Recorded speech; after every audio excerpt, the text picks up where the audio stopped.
We're going on now to topic 1.6, solving equations and formulas. As I've mentioned in class, normally we, in a beginning course, spend a lot more time on equations. So I'm going to go slowly, and hopefully this will be a review for many of you on your skills to solve equations. And we'll go through these various principles as we go along. Now, one of the items I probably had on the board as we solved equations is the steps in solving an equation. So as you look at an equation, and not all of these will apply, and in the beginning, very few apply, but eventually, this is what you would do. Remove all fractions by multiplying each term by the least common denominator. Now, we did show you a brief one of that in the practice, the additional exercises video. I do show this. Then you're going to remove all grouping symbols. Usually it's parentheses, but it could be a division bar. Later, in more complex things, we don't do it here, the absolute symbol by distribution. Now you don't have grouping symbols anymore, but you have terms spread out. So you're going to combine like terms. So eventually you're going to get a variable and a number equals a variable and a number. Then you're going to transpose by using the additive inverse, or just transpose, taking a term from one side to the other side, just change its sign, so that you get all the variables on one side and a number on the other. Then you're going to isolate the variable by division, usually, of the numerical coefficient of the variable. That is the number with the variable. You're going to divide by that, both sides. And you're going to check your solution. Now, when you're doing practice, MathLab checks your solution. When you're doing a test, here again, you want to be sure you are right. So you may put that solution in and see if in fact it is the correct one. You have to watch your signs very carefully, because a 2 and a -2 are completely different numbers. You might say, well, the 2's are the same. That's true, but one's on the left of 0, one's on the right of 0. So they're really two different numbers. Okay, and again, practice, and if you want to write this into your notes, this would probably be a good item to have.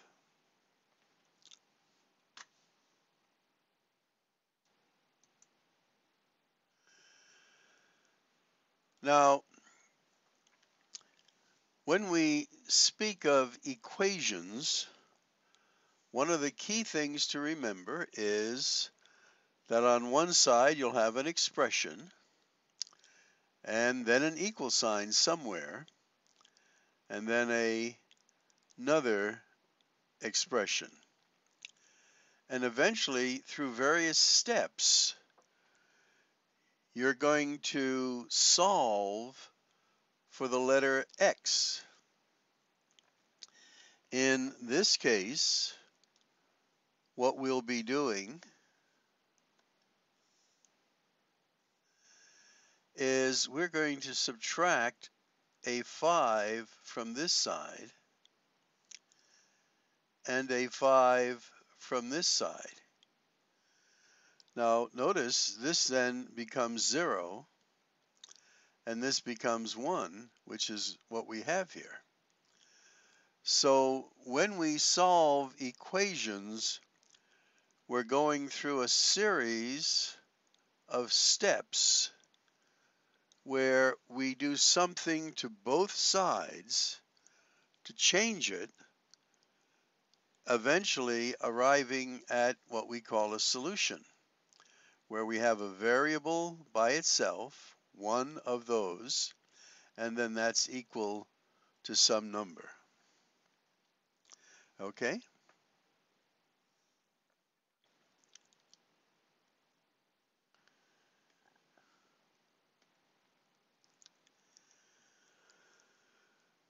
So here they're showing us what is called the addition and multiplication principles for solving equations. Here these are real numbers, and if A equals B, then if we add a C to both sides, it's not the same equation anymore, but it's still equivalent. And if we have an A equals B, and I didn't want to do that, there we go, then if we multiply both sides by C, again, it's a different equation, but it's still equivalent. In fact, what I didn't do that I probably did in class, I'll do right now. And it's just a concept thing. So imagine this as being a scale, and it looks something like this.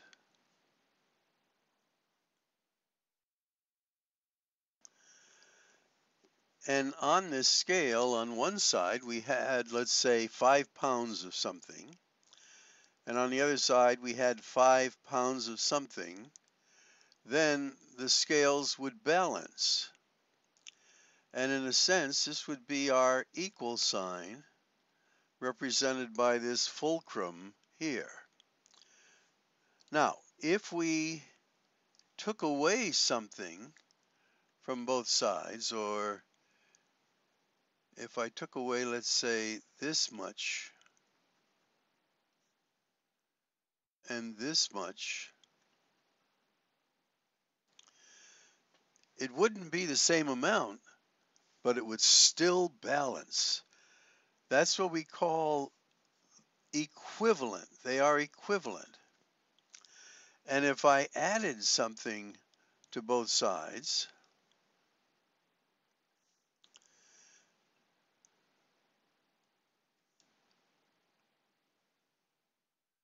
again, it wouldn't be the same amount, but it would still balance. And that's what they're illustrating on this page. You are modifying the expression on one side by doing exactly the same thing to both sides. It's still equivalent until finally you get it down to what they showed in the previous slide, that you have a variable on one side, one of them, and that equals some number. And the steps that you've gone through are called solving the equation. So they're starting us off easily here.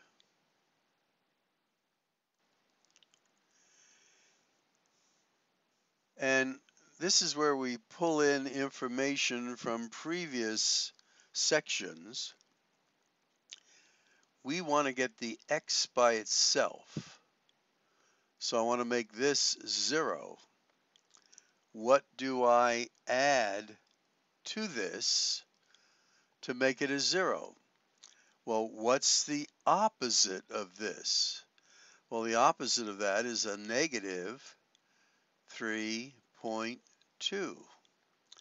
Now, to keep it balanced, I have to, again, add a negative 3.2 to this side.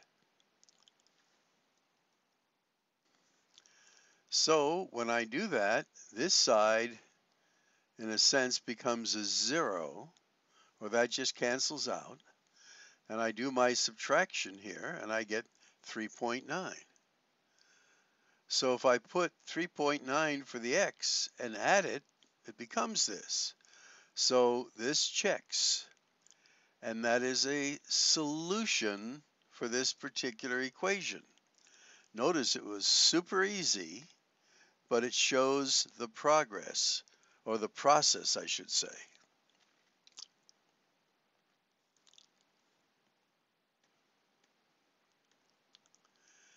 Now, here they sometimes do it horizontally, that these would cancel out. I like the idea of doing it vertically, because you can really see what's going on. And that gives you the answer. Notice they're giving you the rationale, the reason why you're allowed to do these things. And it checks. Now, in looking at this one, notice we have a negative 2/3 there.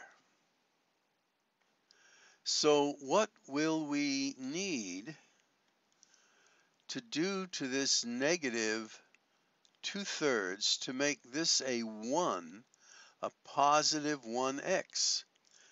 Well, again, going back to what we had said in a previous lesson, we're going to use the reciprocal. What is the reciprocal of a negative 2/3?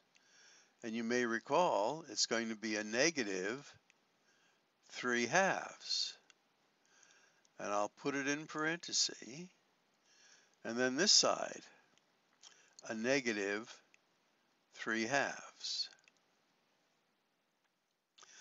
Now I chose the reciprocal because I want to make this a positive 1. So negative times negative will make it a positive, and all of this cancels out. And I'm just left with a 1/1, which is just a 1x. Now here I can do a little multiplication and canceling, but I know my sign will be negative because there's one negative and this is positive. 2 will go into 2 once, goes into 12 6 times. I know my sign is negative. 6 times 3 is 18. So again, I want to do it so that there's a positive 1 in front of this x. So to get rid of this fraction, I'm going to multiply it by its reciprocal. Remember, when you multiply something by its reciprocal, it becomes a positive 1. That's what we want here. A positive 1x equals, and then we do what we do to both sides.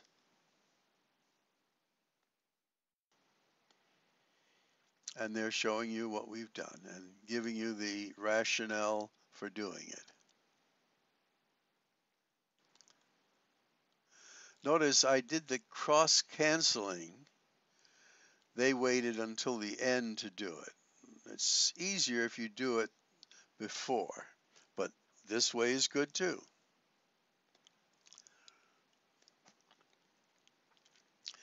All right, now we get into more challenging examples. So what's the strategy here? Well, you recall when we were simplifying in earlier sections, we said we need to get rid of parentheses. So I'm going to use the distributive principle to get rid of those parentheses. And we get 2x minus 2. Now I have to get rid of this set of parentheses, a negative 5x minus 5 equals x plus 13. Now there is a protocol to follow when we are solving equations. One of the steps would be to collect now like terms. Again, we did that earlier. So here is a like term, and this will give us a negative 3x, and these are like terms, and that gives me a negative 7. And then on this side, I get x plus 13. So far, I've used the distributive principle. Now I'm collecting like terms, and I have it sort of in the middle where we want to get. We have a variable, a number, a variable, and a number. Now, what we want to do is get all the variables on one side, and then all the numbers on the other. And I want to try to keep my variables positive if I can. So what I'm going to do here, I'm going to add the additive inverse of a negative 3x, which is a positive 3x to both sides. And remember, there's a 1 there. We don't usually write it. So this becomes a 0. I now have a 7, a negative 7, and this is going to be a 4x plus 13. Now I want to get rid of the 13. So I'm going to add its additive inverse, which is a negative 13, to both sides. And these cancel out, give me a 0. This is 4x then. And this is now a negative 20. Now my next step, I want to get 4 by itself. Well, let's take a step back. I want to get the x by itself. So I have to get rid of the 4. And the common method of doing it is just to divide by the 4. So these are going to cancel out. But if I do it on this side, I must do it on this side as well. So I then get x, because these cancel out, and this is a negative 5. Now all of these steps are justified by things we had done in earlier sections. The distributive law, combining like terms. This process of bringing letters and numbers from one side to another, this is called transposition. That is, taking a term from one side and bringing it over to the other side. When we do that, the sign of the term changes. So on this side it was a negative. By transposition, we bring it to the other side, we just change its sign. But in reality, what you're doing is adding the additive inverse. This is a shortcut that we'll use as we continue later.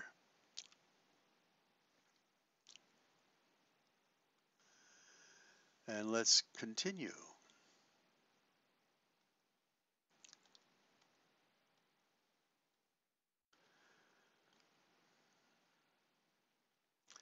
Now notice they did this the other way. They brought the x over and ended up with a negative 4x. That's okay. You can do it that way. I like to keep my variables positive. So they're going to divide now by a negative 4, and they still get the same answer. And it checks. Now again, they're not giving you too many equations to work. You'll have some in your additional exercise booklets, and of course in your practice and quiz me. But here what we want to show you is the process. Now also we want to go over types of an equation. One of the types is the ones we've just done, in which you have x equals one number. There's also an equation that's called an identity, in which all real numbers are the solution, because in fact the equations are the same. Let me give you an example of this. If we said 2x plus 1 equals 2x plus 1, this is an identity because the expression on one side is the exact same as the expression on the other side. So if you were to solve this, you would subtract 2x from both sides, and you would then end up with 1 equals 1. And that's true. So whatever value you put for x here, any real number, and that same value here, is a solution for an identity. And you'll see some examples of that. And when you do your practice in QuizMe, they will give you that option. It is an identity, all real numbers. Now another type of equation is what is called a contradiction. In this case, you'll have something like this. 2x plus 3 equals 2x minus 5. Now notice, if you subtract 2x from this side and 2x from this side, you end up with 3 equals 5. Is that a true statement? And the answer is no, it's not true. Therefore, no matter what value you put for x here, will never make that statement true. So this is a contradiction. So for contradiction, there is no solution.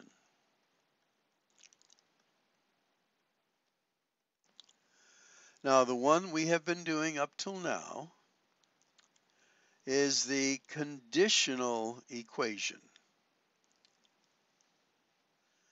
And that is the ones we've done where we end up with saying x equals 1. If you put a 1 in there, then it's true. All the other values would make it false. Okay? So there's basically these three types of equations. Identity, all real numbers. We sometimes put the big capital R there. If I can get it to work, there you go. They sometimes put this funny looking R, which stands for all real numbers.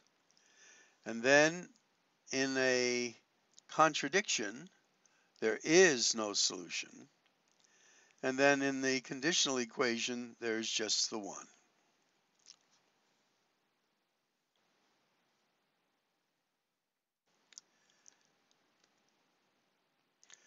All right, well, let's do this one. So we're going to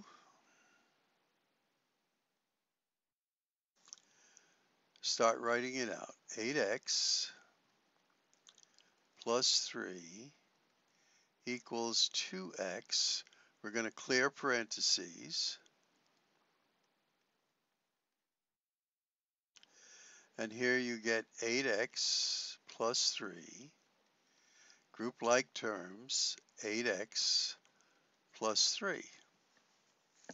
Now notice you have a identity here. And whatever value you put for x there will be the same value there, will make this statement true. So this is all real numbers. Notice if you subtract 8x from here and 8x from there, you get 3 equals 3. This is a true statement.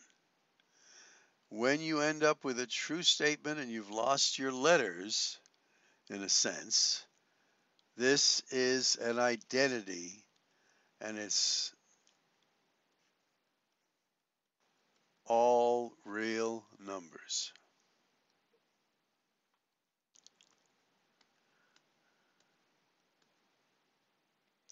There you see your identity.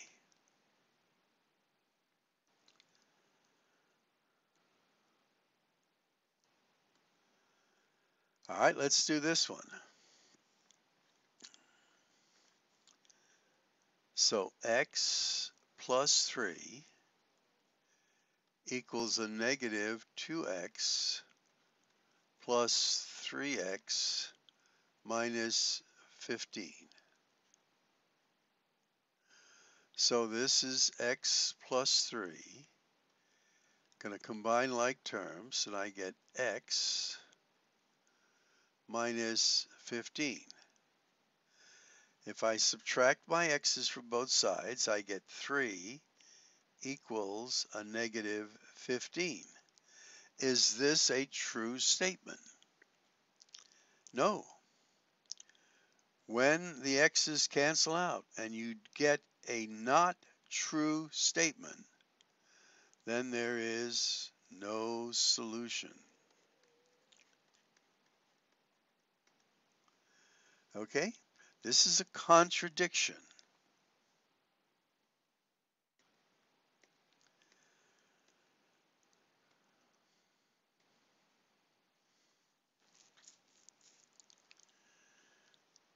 All right, let's do this one. Now here they're saying x equals a negative 11x. Going to distribute here. 3x plus 63. Now I'm going to combine like terms. This is going to be a negative 8x plus 63. Again, I want to keep my x's positive, so I'm going to add, oh, I ended up with green, 8x to both sides. Remember, this is the additive inverse, the opposite.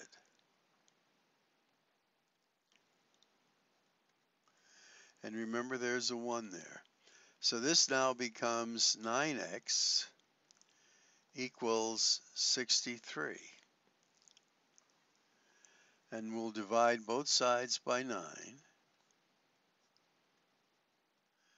We get x equals 7. And if you put a 7 in there, it makes it true.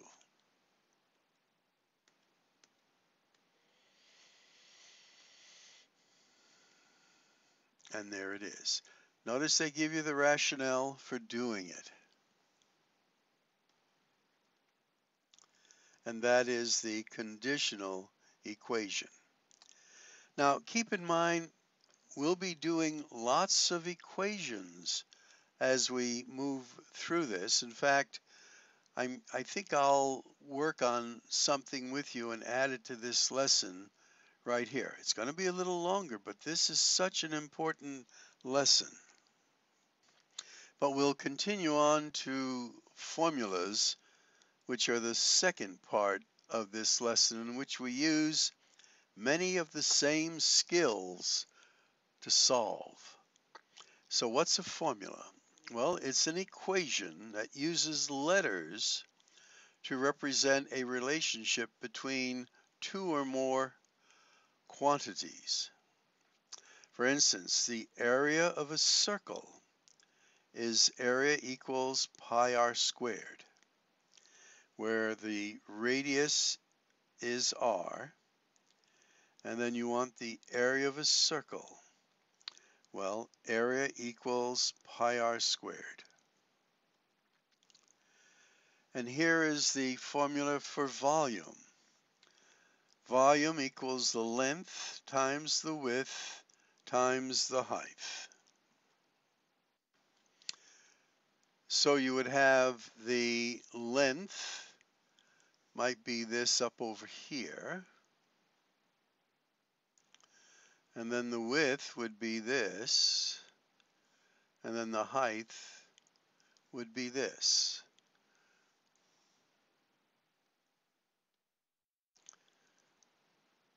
Now, suppose they ask you to solve for the letter W right there. How would you go about doing that? Well, since this is a factor within a term, we will just divide out the other letters, L and H. But if we do it to this side, we must do it to this side. So the L's cancel out, the H's cancel out, and we have W then equals V divided by LH. And let's see how they do it. Yep, the same way.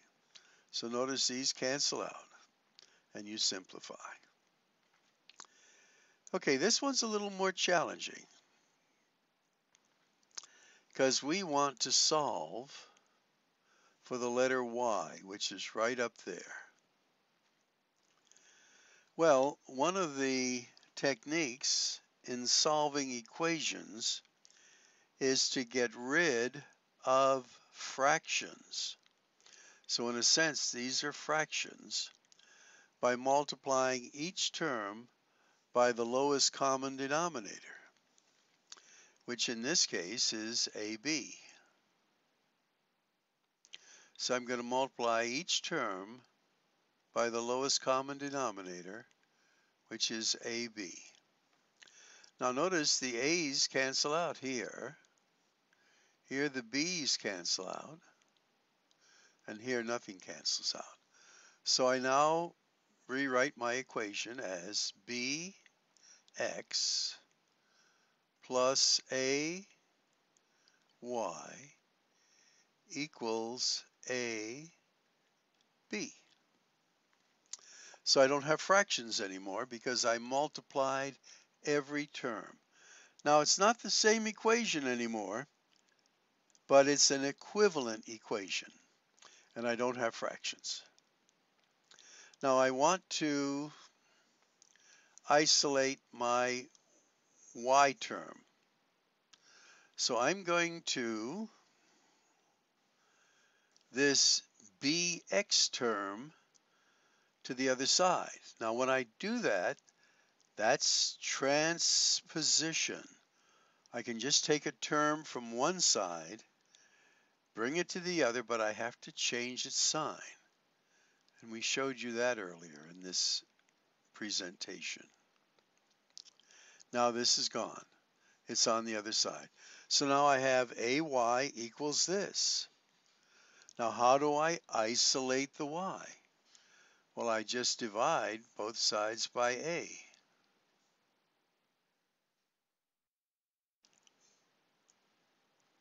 And this becomes then Y equals what I have here. AB minus BX all over A. Keep in mind you can always, you're trying these on your own in a sense sometimes, as you will in practice and then later the quiz me. Or you can rewind the tape and watch it again. The techniques are something that you practice so that you get mastery.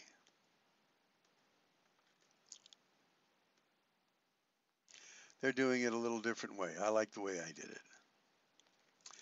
Anyway, we're now going to solve for the letter M right here. Now, let me put a little red mark or blue mark under the M. Notice we have an M on this side and an M on this side, and we want to solve for M. So we have to isolate the M's. So what I'm going to do is transpose this M to the other side. And I'll then have Y all by itself. And I'll have M X sub 1. Now when this transposed, it became a negative M X sub 2. Now I have two M's. And one of the techniques we mentioned earlier is if we want to get the M out of two terms, we factor it out. So I'm going to do the reverse of the distributive principle.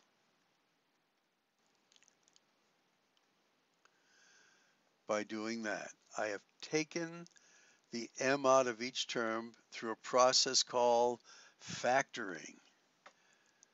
And this still equals Y. Now to solve for M by itself, I divide then both sides by this.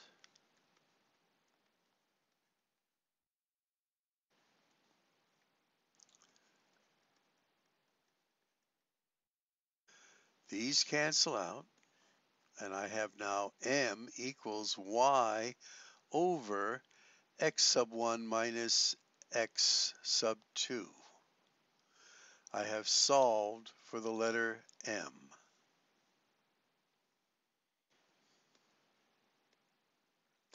They brought the M over through transposition, that is subtracting the additive inverse from both sides. We factor out the M, then divide both sides, and that gave us our answer. So here, in summary, they're giving us the formula for finding a specified letter. We use all of the same techniques that we normally use. And I'll be going over this with you too.